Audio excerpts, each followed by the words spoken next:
Lur, tak kei info ya lur ya. Aku ki lho pirang-pirang dina dengar mikir masa depan. Masa depanku ki piye ngono.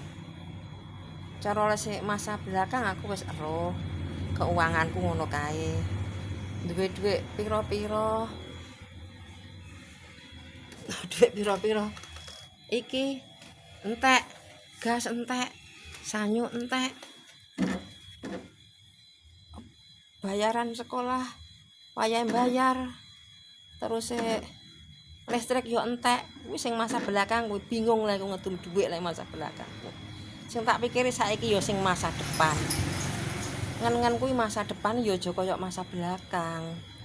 Lek iso ki yo aku ki duwe dhuwit, bingung lek aku ngentekne dhuwit, piye amprih enteke dhuwitku ki. Tak tukokne beran panggah isik. Ibarate tak tukokne Tegalan yo panggah isik.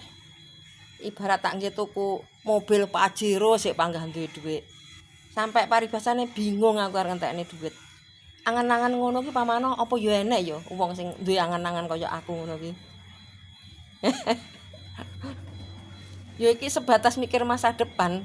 Cara kabeh wolak-walik ing jaman kalek pangeran sing ngerti, sing ngabulne.